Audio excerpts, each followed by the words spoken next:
Gênesis capítulo 36. A descendência de Esaú. Esta é a história da família de Esaú, que é Edom. Esaú casou-se com mulheres de Canaã. Ada, filha de Elon, o Eteu, e Olibama, filha de Aná, filho de Zibeão, o Eveu, e Bazemate, filha de Ismael e irmã de Nebaiote.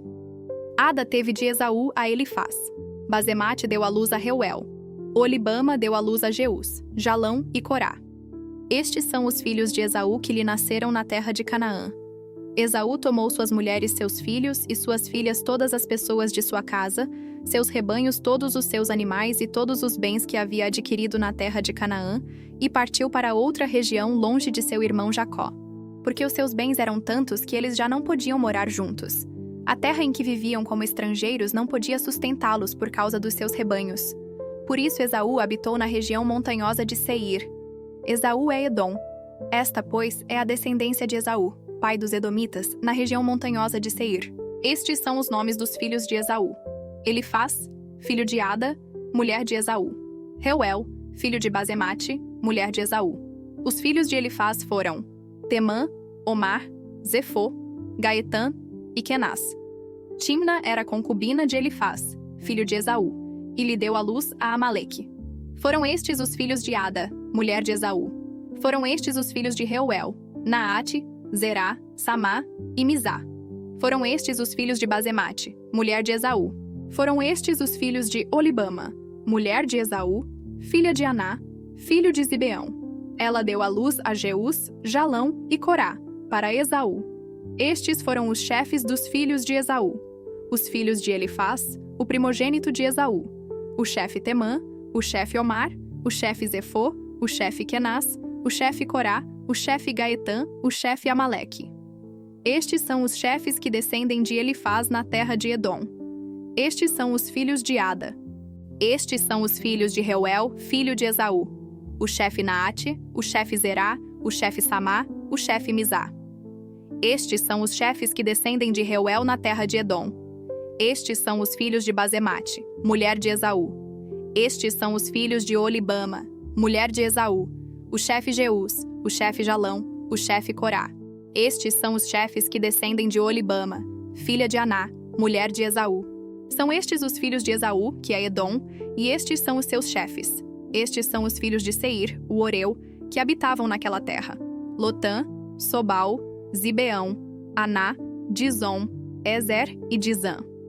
Estes são os chefes Oreus, filhos de Seir, na terra de Edom.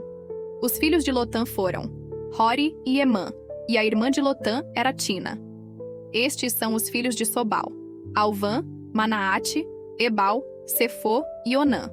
Estes são os filhos de Zibeão: Aiá e Aná. Este é o Aná que descobriu as fontes termais no deserto, quando apacentava os jumentos de Zibeão, seu pai.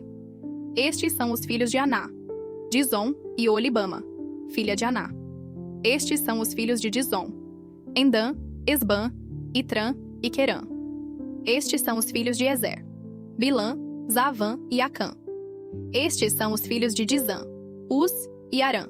Estes são os chefes que descendem dos Oreus: o chefe Lotã, o chefe Sobal, o chefe Zibeão, o chefe Aná, o chefe Dizom, o chefe Ezer, o chefe Dizã.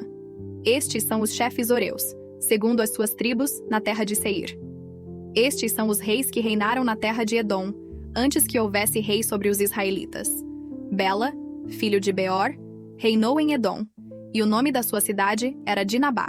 Morreu Bela, e em seu lugar reinou Jobabe, filho de Zerá, de Bosra. Morreu Jobabe, e em seu lugar reinou Uzão, da terra dos Temanitas. Morreu Ruzão, e em seu lugar reinou Hadade, filho de Bedade, que derrotou os midianitas no campo de Moabe. E o nome da sua cidade era Avite. Morreu Hadade, e em seu lugar reinou Samlá, de Masreca. Morreu Samlá, e em seu lugar reinou Saul, de Reobote, junto ao rio. Morreu Saul, e em seu lugar reinou Baal-Hanã, filho de Acbor. Morreu Baal-Hanã, filho de Acbor, e em seu lugar reinou Hadar. O nome da sua cidade era Pau, e o nome de sua mulher era Mitabel, filha de Matrede, filha de Mesaabe. Estes são os nomes dos chefes que descendem de Esaú segundo as suas famílias, os seus lugares e os seus nomes. o chefe Timna, o chefe Alva, o chefe Getete, o chefe Olibama, o chefe Elá, o chefe Pinom, o chefe Kenaz, o chefe Temã, o chefe Mibzar, o chefe Magdiel, o chefe Irã. Estes são os chefes de Edom, segundo as suas habitações, na terra da sua possessão. Este é Esaú, pai dos Edomitas. Teologia, Gênesis, capítulo 36. Este capítulo apresenta uma pausa importante na narrativa principal para documentar a descendência de Esaú, irmão de Jacó. Embora possa parecer apenas uma lista genealógica, este registro tem profundo significado teológico e histórico. Primeiro, o capítulo demonstra que Deus cumpriu sua promessa a Abraão de fazer dele uma grande nação, tanto através de Jacó, Israel, quanto através de Esaú, Edom. A prosperidade de Esaú foi tão grande que ele precisou se separar de Jacó por falta de espaço. A lista detalhada de reis edomitas antes que Israel tivesse seu primeiro rei mostra que Deus também abençoou e estabeleceu a linhagem de Esaú como uma nação organizada e poderosa. Isso revela a fidelidade de Deus em cumprir suas promessas, mesmo para aqueles que não eram o foco principal do pacto abraâmico. A menção específica de Amaleque, nascido da concubina de Elifaz, é significativa, pois os amalequitas se tornariam inimigos ferrenhos de Israel no futuro. Isso estabelece as bases para conflitos posteriores narrados na Bíblia. A organização social e política dos edomitas, com seus chefes e reis, mostra uma sociedade estruturada e desenvolvida. O fato de terem reis antes de Israel indica que, em certos aspectos, a nação de Esaú se estabeleceu politicamente antes de Israel. Este capítulo ensina importantes lições. Deus é fiel em abençoar todas as linhagens que descendem de seus servos. A história de Esaú não termina com sua perda da primogenitura. Deus ainda o prosperou. A Bíblia reconhece e registra o desenvolvimento de outras nações além de Israel. As bênçãos de Deus podem se manifestar de diferentes formas em diferentes linhagens.